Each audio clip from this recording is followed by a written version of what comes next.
রাজধানীর আগারগাঁওয়ে micro credit regulatory authority ভবন উদ্বোধন অনুষ্ঠানে বক্তব্য রাখছেন প্রধান উপদেষ্টা অধ্যাপক মোহাম্মদ ইউনূস। আমরা সরাসরি চলে যাচ্ছি সেখানে। গরিব মানুষের টাকা দেওয়া, এটা কি ব্যাংক হলো নাকি? একটা ব্যাংকের অপমান করছেন আপনি, এটা একটা বড় ইস্যু হয়ে গেল। তা আমি বারে বারে জিজ্ঞেস করলাম, ব্যাংক বলতে আপনারা বুঝেনটা কি, সেটা আমাকে বলেন। ওটা আর বলেন। তা বললাম যে এটাই হলো, আমরা যেটা করছি এটাই হলো প্রকৃত ব্যাংক। আপনারা যেটা করছেন এটা নিছক লোক দেখানো ব্যাংক।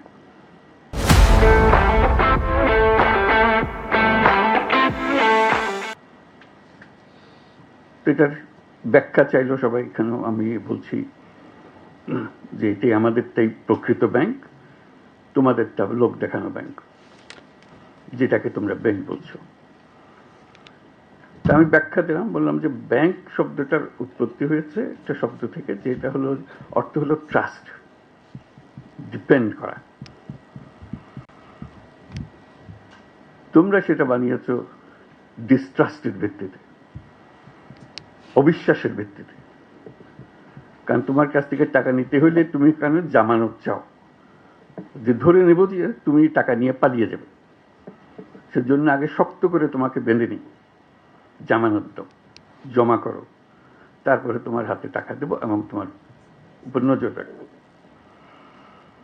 কাজে তোমার যে শুরু, যে শব্দ থেকে ব্যাংকিং সিস্টেমের অভ্যুত্থান হলো, সেটার থেকে তুমি বিচ্যুত হয়ে গেছো।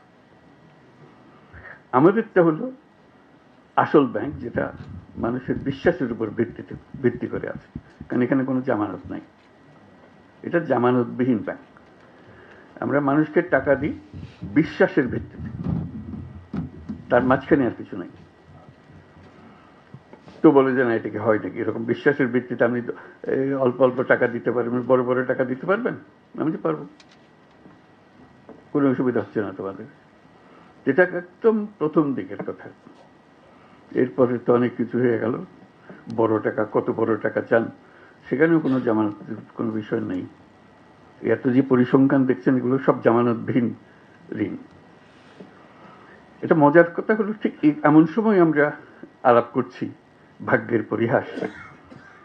যেমন জামানতওয়ালা ব্যাংক, যারা প্রকৃত ব্যাংক বিচার করতো, বলতো, তারা আজকে হাওয়া,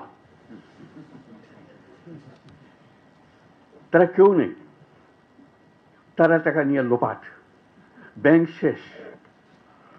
আর মাইক্রো ক্রেডিট পরিসংখ্যান আপনারা দেখতেছেন, পয়সা কেউ মারে নাই, কেউ পালিয়ে যায় নাই, সেগুলো প্রতিটি পয়সা আছে, তাদের জমা টাকা আছে, তাদের নিজেদের কাজ চলছে এবং নিজেদের টাকা নিজেরা চলছে। ব্যাংক কাকে বলবেন এখন? আপনারা বিচার করুন, ব্যাংক কোনটা? কাজে যেটা প্রকৃত ব্যাংক, সেটির দিকে আমরা নজর দিই না।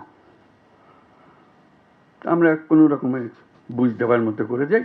যেটা নকল ব্যাংক, সেটা নিয়ে আমরা সব ব্যস্ত, তোলপাড় করে ফেলছি সারা দুনিয়া। এই হলো পরিহাস, যেটার প্রতি আমি বারে বারে দৃষ্টি আকর্ষণ করছিলাম। এটা ব্যাংকিং না, ব্যাংকিংটাও এইটা। প্রকৃত ব্যাংকে আসতে হবে তোমাদেরকে। এটাই হলো মানুষের ব্যাংক। মানুষ যেখানে আসতে পারে, তার নিজের পরিচয়, তার টাকার পরিচয় না, সে আসে তার নিজের পরিচয়। সে নিঃস্ব একটা ব্যক্তি, সে বলছে আমি মুরগি পালতে পারবো, আমার কিছু টাকা দেন, আমি মুরগি পালবো। তার একটা বিশ্বাস, সে বিশ্বাসের উপরে ভিত্তি করে আপনি টাকাটা দিচ্ছেন, এবং তার সঙ্গে কাজের একটা কায়দা নিয়ম কানুন তৈরি করে দেন, সে সেটা অনুসরণ করে। সে বলে নাই যে আমার জমি বন্ধক দিতে হবে, আমি তো জমি নাই, শুরুতেই নাই, বন্ধক দেবো কিসে? কাজে এটা উল্লেখ করলাম এই জন্য, যেটাকে আমরা খুব হালকাভাবে পৃথকভাবে বলছি, সেটা কিন্তু ভবিষ্যৎ, সেটাই প্রকৃত ব্যাংকিং, সেটাই হবে আগামী দিনের ব্যাংকিং, যেটাতে মানুষ নিজের পরিচয়ে কাজ করবে, নিজের বিশ্বাসের উপরে ব্যাংকিং চলবে, এই টাকা পয়সার উপরে ব্যাংকিং না। কাজে এটা হলো একটা সময়ের ব্যাপারে, আজকে ঠিক অ্যাপ্রোপ্রিয়েট সময় হলো কথাটা বুঝিয়ে বলার জন্য। রেগুলেটরি অথরিটির সৃষ্টি হলো কেন? যখন গ্রামীণ ব্যাংক শুরু হলো, প্রত্যেক এনজিও চেষ্টা করলো, এটা এত এত প্রসিদ্ধ হয়ে যাচ্ছে, এত নাম করছে, যেহেতু টাকা ফেরত পাচ্ছে, টাকা দিলে টাকা ফেরত পাওয়া যায়, তো সবাই চেষ্টা করলো যে আমরাও কিছু করি না কেন, আমরাও তো গরিব মানুষ নিয়ে কাজ করি। প্রত্যেক এনজিও চেষ্টা করলো যে এটা করুক, ক্রমে ক্রমে প্রসার হতে আরম্ভ করলো। ক্রমাগতভাবে এর মধ্যে নানা রকমের নতুন নতুন জিনিস ঢোকাতে আরম্ভ করলো, নতুন আইডিয়া নিজেদের সুবিধার জন্য করতে আরম্ভ করলো। এটা ভবিষ্যতের জন্য খারাপ হবে এটা মনে করে যে এটার কোনো একটা রেগুলেটরি অথরিটি হওয়ার দরকার। আমরা বাংলাদেশ ব্যাংকের সঙ্গে যোগাযোগ করলাম, বাংলাদেশ বলছে এটা আমাদের কাজ না। অর্থ মন্ত্রণালয়ের সঙ্গে কাজ করলাম, অর্থ মন্ত্রণালয় প্রথমে খুব গুরুত্ব দিল না, পরে বললো যে কি করতে হবে আমাদেরকে বলে। তখন আমরা বলি একটা রেগুলেটরি অথরিটি হওয়ার দরকার, কারণ যে হারে এটা বাড়ছে এটা একটা বড় রকমের সমস্যার সৃষ্টি করতে পারে। এটা নিয়ে লাভ করে বারে বারে বৈঠক হলো অর্থ মন্ত্রণালয়ে।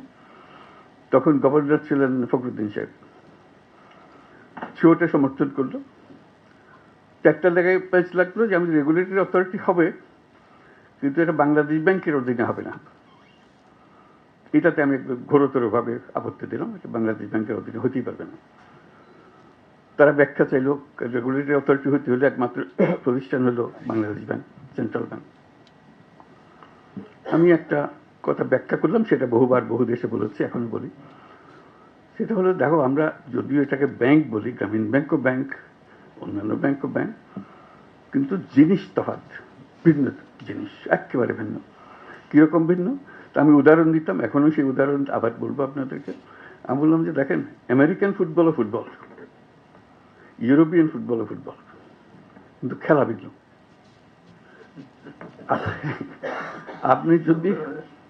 আপনি যদি ইউরোপিয়ান ফুটবলের রেফারিকে নিয়ে আমেরিকান ফুটবল চালাতে চান, ইট উইল বি ডিজাস্টার, পাগল হয়ে যাবে সবাই। আপনি বলছেন যে বাংলাদেশ ব্যাংকে দিয়ে, সেন্ট্রাল ব্যাংকে দিয়ে ক্ষুদ্র ঋণ রেগুলেট করবেন। বাংলাদেশ ব্যাংক তো ক্ষুদ্র ঋণ জানেই না, সে তো ইউরোপিয়ান ফুটবলের রেফারি, তাকে রেগুলেটরি অথরিটির দায়িত্ব দেওয়া ঠিক হবে না।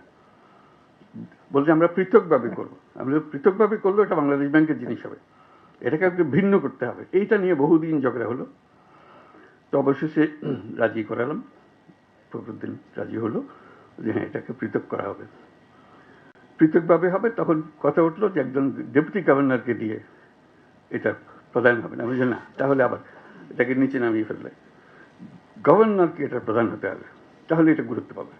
ডেপুটি গভর্নরকে দিলে সে গুরুত্ব পাবে না। এটা নিয়ে আবার ঝগড়া হলো, মতবিরোধ হলো, অবশেষে সেটাও রাজি হলো। তারপর বলল যে এটা এখানে আমাদের অফিসে এরা করবে। আমি না, তো এই অফিসে, বাংলাদেশ ব্যাংকের অফিসে এটা হতে পারবে না, এটা ভিন্ন পৃথক জায়গাতে হতে হবে। মানুষ যেন জানে তার রেগুলেটরি অথরিটি ওইটা। বাংলাদেশ ব্যাংকের সঙ্গে কনফিউজ করে ফেললে বাংলাদেশ ব্যাংকের ইনফ্লুয়েন্স আসতে থাকবে, যে এই করো ওই করো, এটা ঠিক হবে না। রাজধানীর আগারগাঁওয়ে এমআরএ ভবন উদ্বোধন অনুষ্ঠানে বক্তব্য রাখছেন প্রধান উপদেষ্টা অধ্যাপক মোহাম্মদ ইউনূস। আমরা এতক্ষণ ছিলাম সেখানে।